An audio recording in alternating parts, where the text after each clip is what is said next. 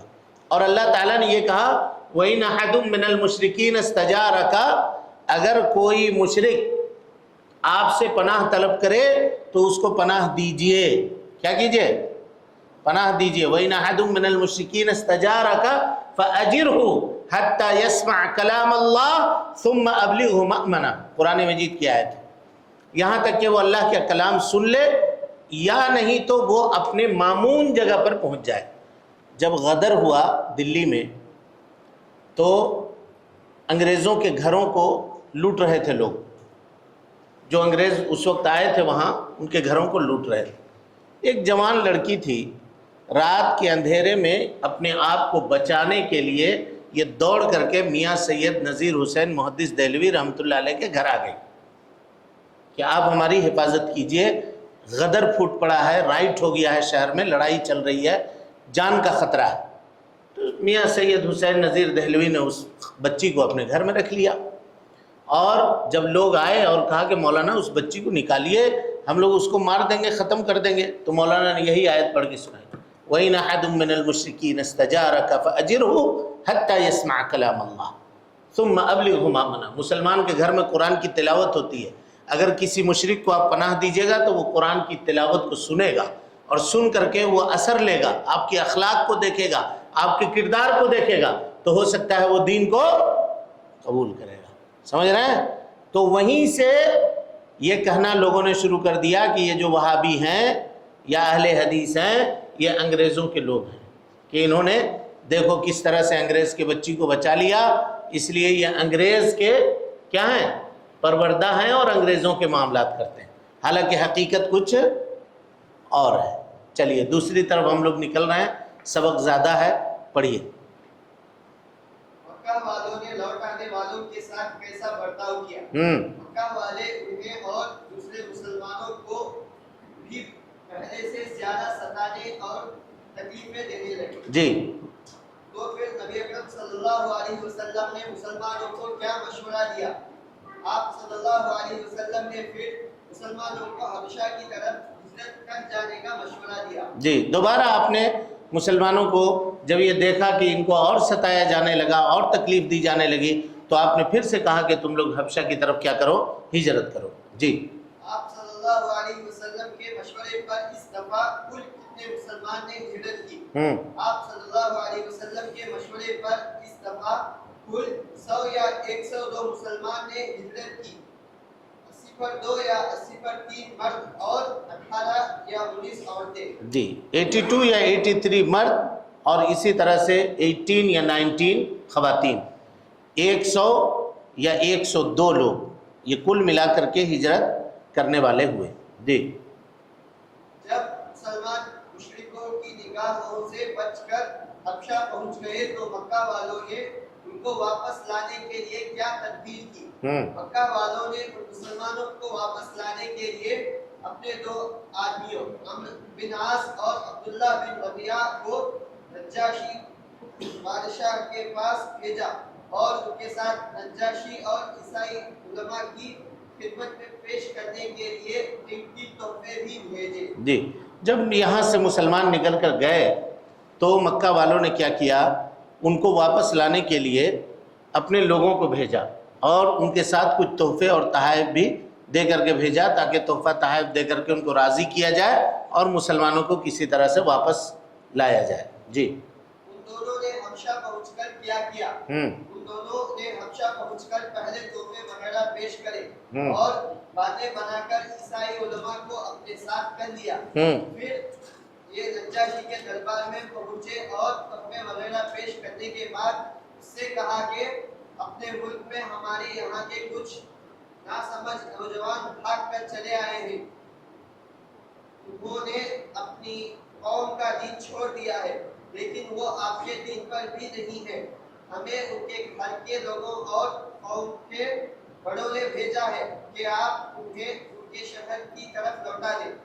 دربار کے علماء نے بھی ان کی تائید کی کہ ہاں انہیں ان کے حوالے کر دیا جائے. ان لوگوں نے جھوٹ بولا، ان لوگوں نے جھوٹ بولا، کہا کہ یہ ہمارے نوجوان ہیں، چند سرفرے لوگ ہیں جنہوں نے باپ دادا کے دین کو ترک کر دیا ہے، چھوڑ دیا ہے.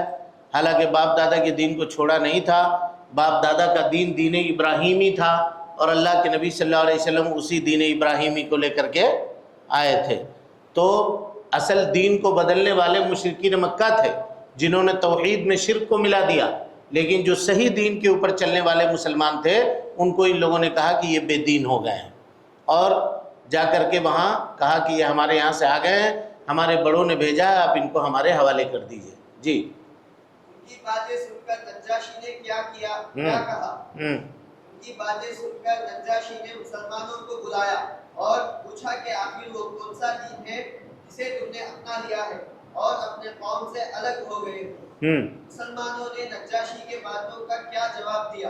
مسلمانوں کی طرف سے حضرت جعفر نے نجاشی کے باتوں کا جواب دیا. اچھا ایک سیکنڈ، حبشہ کے سلسلے میں اس سے پہلے کچھ پڑھے ہیں آپ کیا؟ ہیں؟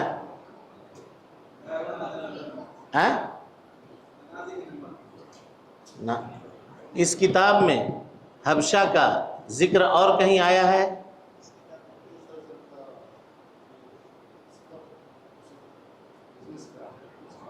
نہیں، حبشہ کی طرف سفر نہیں کیا آپ نے جی؟ نہیں، اور اس سے پہلے، آج کا چھوڑ دیجئے، اس سے پہلے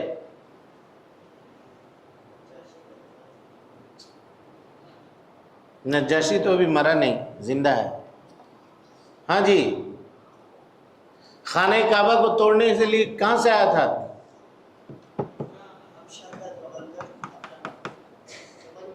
شاہ یمن کا جو گورنر،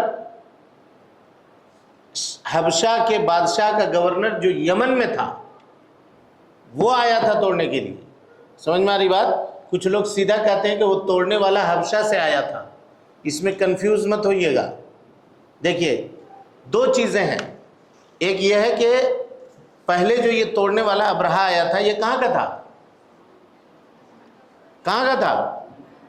یمن کا تھا، حبشہ کا نہیں تھا. کہاں کا تھا؟ یمن کا تھا. لیکن یمن میں یہ حبشہ کے بادشاہ کا گورنر تھا. سمجھ گئے بات کو؟ تو اس حیثیت سے حبشہ کا ذکر وہاں پر آیا ہے. لیکن آخری زمانے میں نبی صلی اللہ علیہ وسلم نے فرمایا قیامت کے قریب حبشہ سے ہی ایک آدمی نکلے گا جس کی پنڈلیاں چھوٹی چھوٹی ہوں گی، پاؤں مڑے ہوئے ہوں گے، سر کے بال گھنگرالے ہوں گے، ناٹا قد کا آدمی ہوگا، اور وہ خانہ کعبہ آ کر کے کلاڑی مار کے خانہ کعبہ کو ڈھا دے گا. سمجھے بات کو؟ سمجھے نہیں سمجھے؟ ہاں چلیے. مسلمانوں کی طرف سے حضرت جعفر نے نجاشی کے باتوں کا جواب دیا اور کہا اے بادشاہ، ہم جاہل لوگ تھے، پوچھتے تھے، مردار کھاتے تھے، پھٹکاریاں کرتے، پڑوسیوں کو ستاتے اور رشتے ناتوں کو کاٹتے تھے، اور ہم میں جو طاقتور ہوتا وہ کمزوروں کو ستاتا تھا. ہماری یہی حالت تھی کہ اللہ نے ہم میں سے ہی ایک شخص کو جس کی سچائی اور امانت سے ہم واقف تھے رسول بنا کر بھیجا. اس نے ہمیں ان برائیوں سے روکا. ہم نے اس کی باتوں پر یقین کیا اور اسے سچا جانا. اس پر ہماری قوم ہماری دشمن ہو گئی اور ہم پر ظلم و ستم کھانے لگی. جب ان کا ظلم بہت بڑھ گیا تو ہم نے بھاگ کر آپ کے یہاں پناہ لے لی کہ آپ کے یہاں ہم پر ظلم نہیں کیا جائے گا. حضرت جعفر رضی اللہ عنہ نے نجاشی کے دربار میں تقریر کی اور کہا کہ اے بادشاہ، ہم مشرک تھے، بت پوجتے تھے، مردار کھاتے تھے، ہم میں سے طاقتور غریب کو ستاتا، جس کے پاس طاقت ہوتی وہ کمزور کے اوپر کیا کرتا؟ ظلم کرتا. اتنے میں اللہ نے ہمیں میں سے ایک آدمی کو رسول بنا کر کے بھیجا جس کی سچائی، جس کی امانت داری سے ہم پہلے سے واقف تھے. کوئی نیا آدمی نہیں تھا، ہمارے ہی درمیان پلا بڑھا تھا اور وہ آدمی سچا تھا۔ ہم نے اس کی بات مان لی، قوم ہمارے دشمن ہو گئی، ہمارے اوپر ظلم و ستم کرنے لگی، تو ہم ان کے ظلم و ستم سے بچنے کے لیے آپ کے یہاں آئے ہیں، اور ہمیں اس بات کا یقین ہے کہ آپ کے یہاں ہمارے اوپر ظلم نہیں ہوگا۔ جی حضرت جعفر رضی اللہ تعالیٰ عنہ کی بات سن کر نجاشی نے کیا کہا؟ حضرت جعفر رضی اللہ تعالیٰ عنہ کی بات سن کر نجاشی نے کہا، جو کچھ تمہارے پیغمبر لائے ہیں اس میں سے کچھ تمہارے پاس ہے؟ یعنی جو نبی تمہارے لے کر آئے ہیں پیغام، کچھ ہے تو ہم کو بتاؤ، سناؤ۔ جی حضرت جعفر رضی اللہ تعالیٰ عنہ نے اس کا جواب ہاں میں دیا، تو نجاشی نے کیا کہا؟ جی حضرت جعفر نے اس کا جواب ہاں میں دیا تو نجاشی نے کہا کہ ذرا مجھے بھی پڑھ کر سناؤ۔ جی حضرت جعفر رضی اللہ تعالیٰ عنہ نے نجاشی کو کیا پڑھ کر سنایا اور اس کا اس پر کیا اثر ہوا؟ حضرت جعفر نے نجاشی کو سورہ مریم کی شروع کی آیتیں پڑھ کر سنائی، جنہیں سن کر نجاشی اتنا رویا کہ اس کے داڑیاں بھیگ گئی۔ نجاشی کے تمام درباری بھی اس قدر روئے کہ ان کے صحیفے کتابیں قد ہو گئے۔ نجاشی نے کہا، یہ کلام اور حضرت عیسیٰ کا کلام ایک ہی شمیدان سے نکلے ہوئے ہیں۔ پھر دونوں مکہ والوں سے کہا کہ تم چلے جاؤ، میں ان لوگوں کو تمہارے حوالے نہیں کر سکتا اور نہ یہاں ان کے خلاف چال چلی جا سکتی ہے۔ جی جب نجاشی نے قرآن مجید کی آیتیں سنی، سورہ مریم کی آیتیں، کاف ہا یا عین صاد ذکر رحمت ربک عبدہ زکریا اذ نادى ربہ نداء خفیا، ان آیتوں کو جب سنا تو وہ زار و قطار رونے لگا، اتنی متاثر ہوا کہ رونے لگا۔ دربار میں جتنے لوگ بیٹھے ہوئے تھے وہ بھی رونے لگے، ساتھ میں جو کتاب وغیرہ رکھے ہوئے تھے پڑھنے کے لیے، ان کے آنسوؤں سے وہ کتابیں بھیگ گئی۔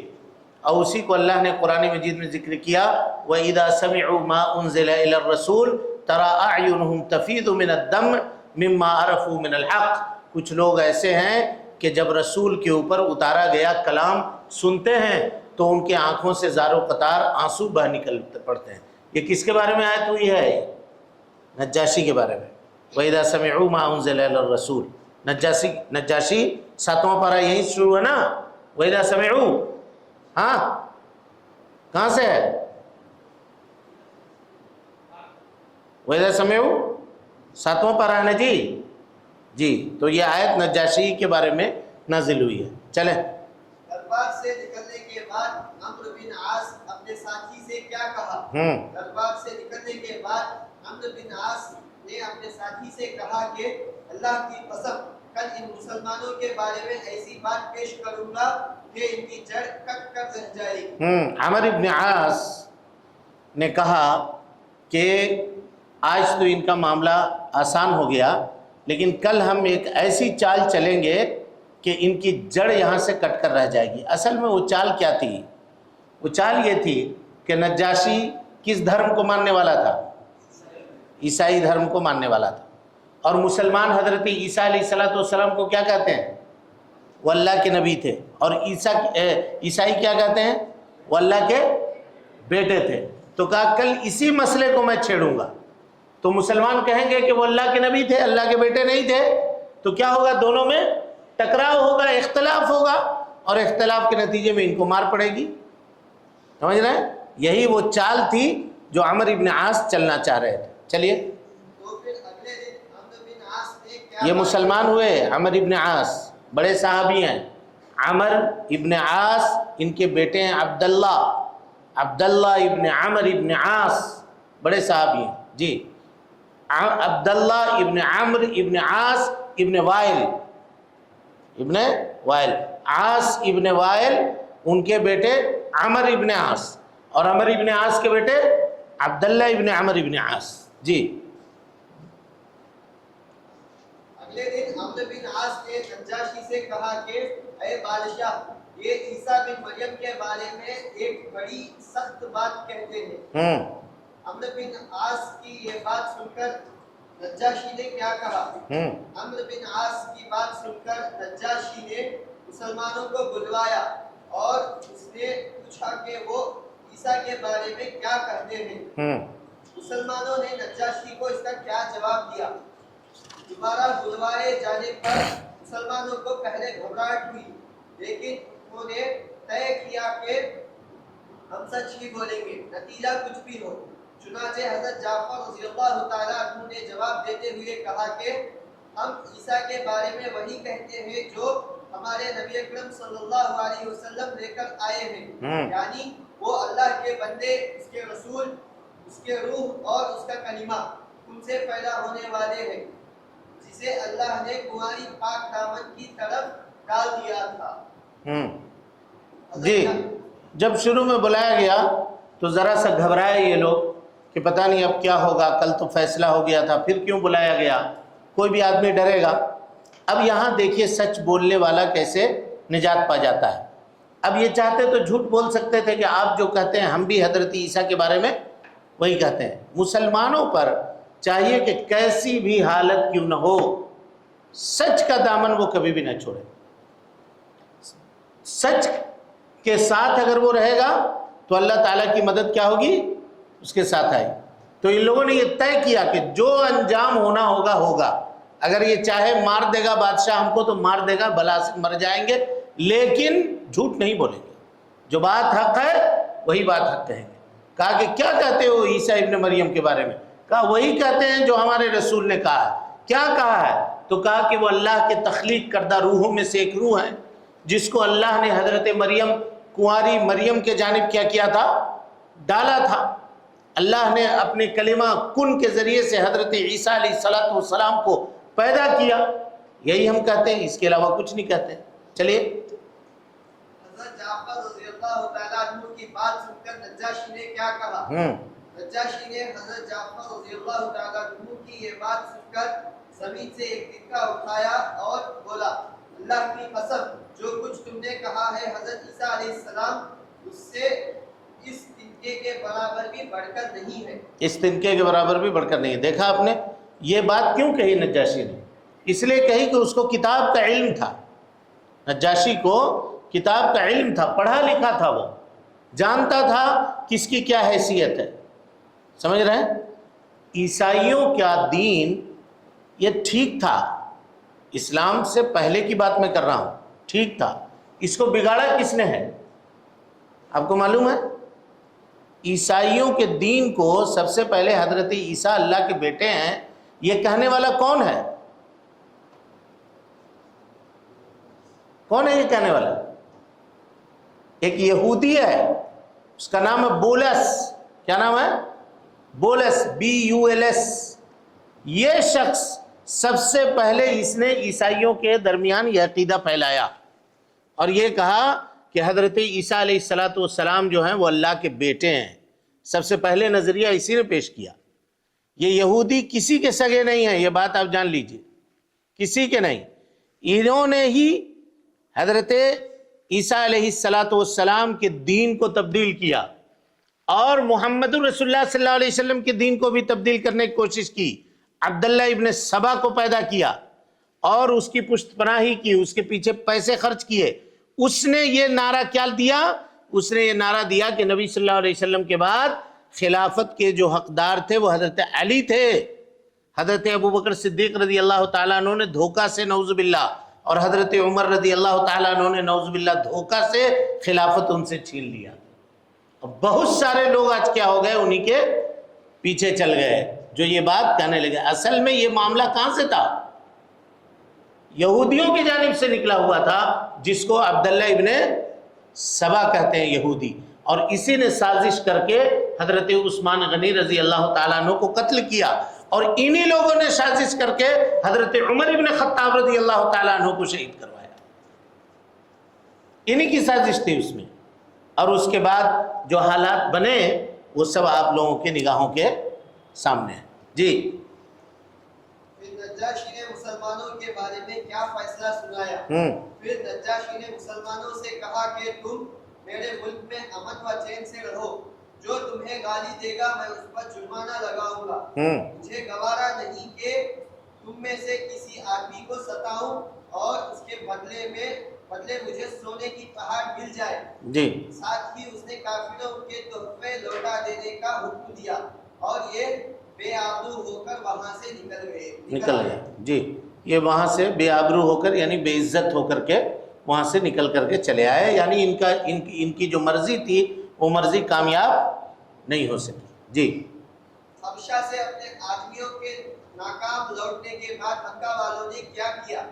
حبشہ سے جب ان کے آدمی لوٹ آئے تو مکہ والوں نے بچے کچے مسلمانوں پر سخت ظلم و ستم ڈھانا شروع کر دیا اور آپ صلی اللہ علیہ وسلم پر بھی دست درازیاں کرنے لگے۔ دست درازیاں کرنے لگے یعنی نبی صلی اللہ علیہ وسلم کے اوپر بھی ہاتھ اٹھانا ان لوگوں نے شروع کر دیا۔ جی نبی اکرم صلی اللہ علیہ وسلم پر انہوں نے کس طرح دست درازیاں کی؟ آپ صلی اللہ علیہ وسلم پر انہوں نے طرح طرح کی دست درازیاں کی، جیسے ایک مرتبہ عقبہ بن ابی معیط نے سجدے کی حالت میں آپ کی گردوں پر گردن کو اس زور سے دبایا کہ آپ کی آنکھیں باہر کو آ جاتی۔ ابو جہل نے سجدے کی حالت میں آپ کے سر کو کچل دینے کے لیے پتھر اٹھایا لیکن ایسا نہیں کر سکا۔ ایک مرتبہ قریش ایک ساتھ آپ پر ٹوٹ پڑے اور آپ کو ہر طرح سے مارنے لگے۔ عقبہ بن ابی معیط نے آپ کا کپڑا پکڑا اور گلے میں لپیٹنے کے بعد بل دے کر کہتے ہیں یعنی کپڑے کو اس طرح گھمانے سے گھمایا جاتا ہے نا، بل کے اصل معنی آتا ہے رنکل، کپڑے پہ جو بل پڑ جاتا ہے نا جی رنکل، تو بل کب پڑتا ہے؟ جب کپڑا گردن میں کسی کے ڈال کے اور اس کو اس طرح سے بل دیا جائے، گھمایا جائے تاکہ کپڑا کس جائے، ٹائٹ ہو جائے گردن میں۔ جی لپیٹنے کے بعد بل دے کر نہایت سختی سے آپ کا گلا گھونٹنے لگا۔ اس حالت میں ابو بکر رضی اللہ تعالیٰ عنہ نے پہنچ کر آپ صلی اللہ علیہ وسلم کو بچایا۔ ابو جہل نبی اکرم صلی اللہ علیہ وسلم کے سر کو پتھر سے کچلنے کے لیے آگے بڑھا تو لوگوں نے کیا دیکھا؟ ابو جہل آپ کے سر کو پتھر سے کچلنے کے لیے آگے بڑھا تو لوگوں نے دیکھا کہ وہ قریب پہنچتے ہی اس طرح پیچھے کی طرف بھاگا کہ اس کا رنگ اڑا ہوا ہے اور دونوں ہاتھ پتھر سے چپک گئے ہیں۔ جی چلیے، لوگوں نے جب اس سے پوچھا کہ ابو الحکم کیا ہوا تو اس نے کیا بتایا؟ لوگوں نے جب اس سے پوچھا تو اس نے بتایا کہ میں آگے بڑھا تو ایک اونٹ آگے آ گیا، اللہ کی قسم میں نے اس جیسی کھوپڑی گردن اور دانت کبھی نہیں دیکھا، وہ مجھے کھا جانا چاہتا تھا۔ جی ابو جہل جب پتھر اٹھا کر کے نبی صلی اللہ علیہ وسلم سجدے میں تھے، ایک بھاری پتھر اٹھا کر کے چاہ رہا تھا کہ آپ کے سر کے اوپر مار دیں، تو جب مارنے کے لیے گیا تو ڈر کے مارے فوراً دوڑ کر پیچھے آ گیا۔ تو لوگوں نے پوچھا کہ تم تو گئے تھے، کیا ہو گیا، کیوں ایسے واپس آ گئے؟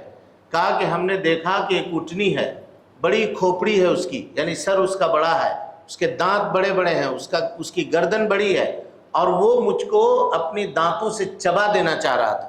اس ڈر کے مارے میں واپس آ گیا، اور اللہ کی قسم میں نے ایسی اٹھنی کبھی زندگی میں دیکھی نہیں تھی۔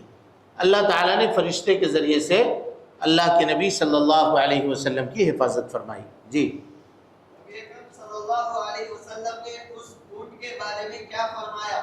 آپ نے اس اونٹ کے بارے میں فرمایا وہ حضرت جبرائیل علیہ السلام تھے، اگر وہ قریب آتا تو دھار پکڑتے، اگر قریب آتا تو دانت سے پکڑ کر اس کا کام تمام کر دیتے۔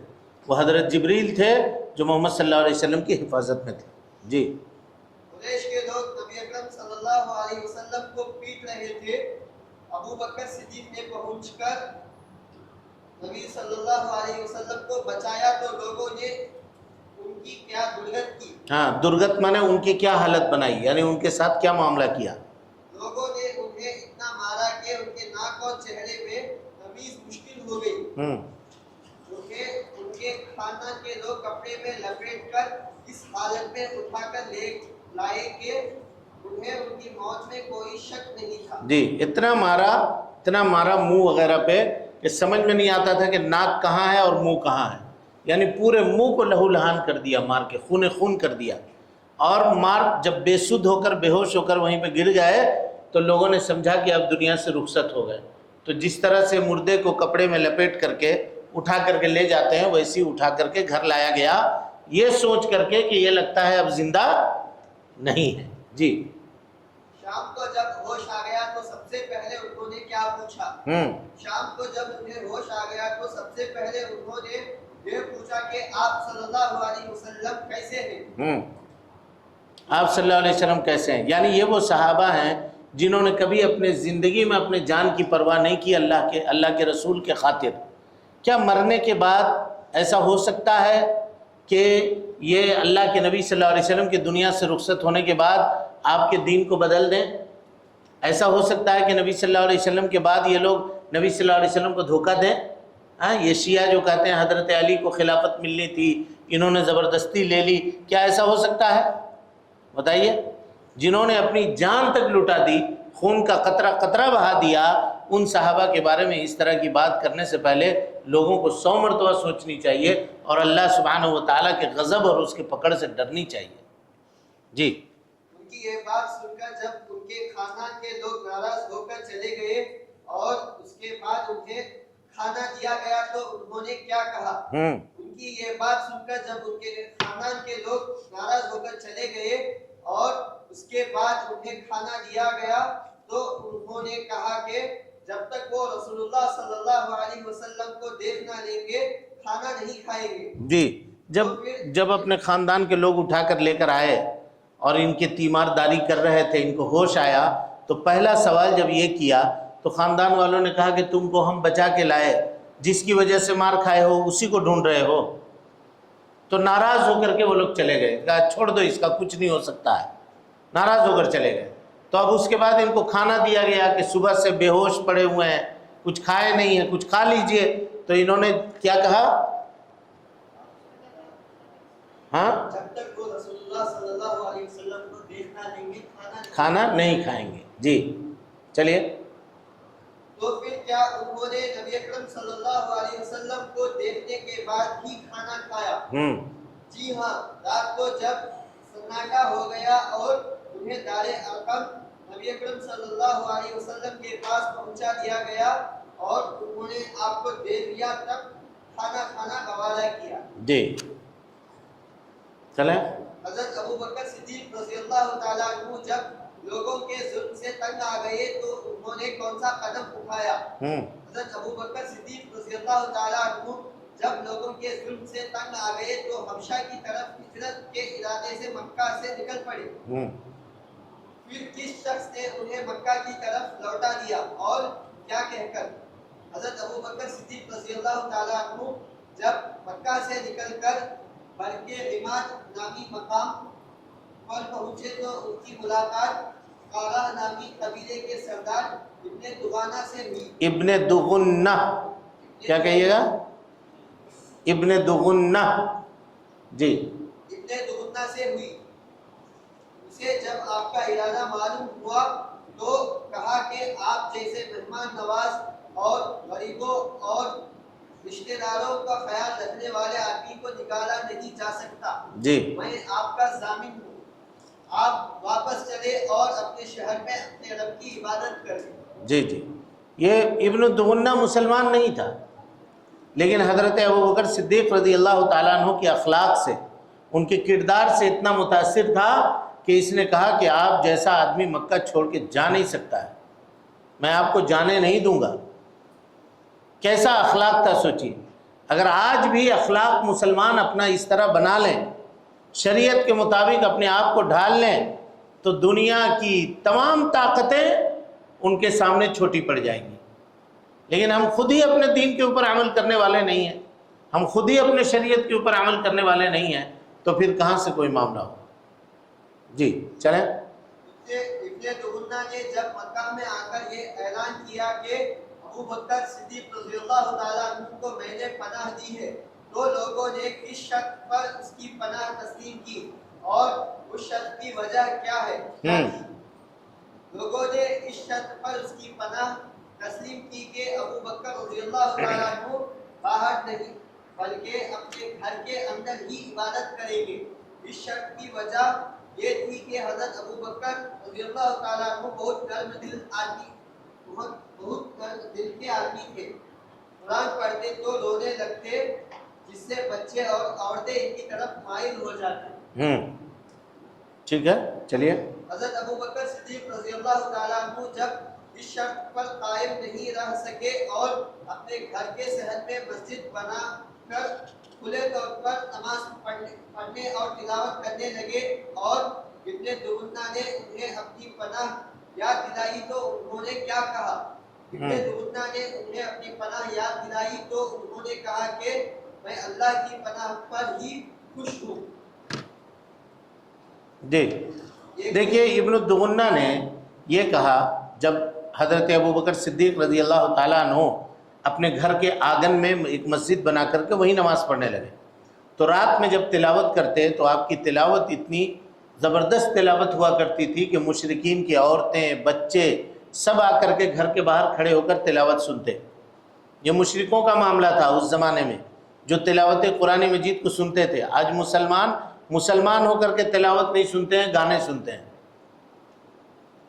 سمجھ رہے ہیں؟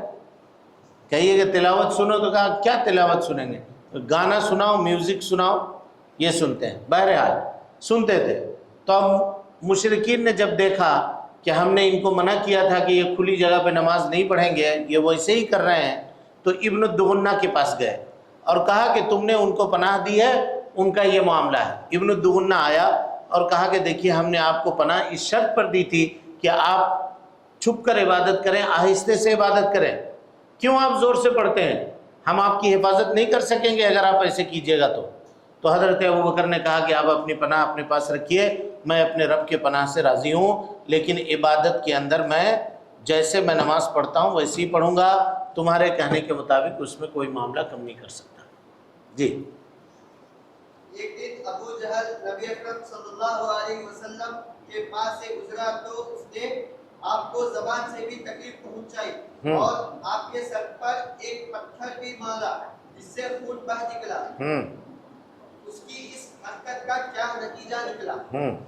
ابو جہل نے جب آپ صلی اللہ علیہ وسلم کو زبان سے تکلیف پہنچائی اور آپ کے سر کو زخمی کر دیا تو اس کا نتیجہ یہ نکلا کہ حضرت حمزہ رضی اللہ تعالیٰ عنہ مسلمان ہو گئے۔ جی، حضرت حمزہ رضی اللہ عنہ مسلمان۔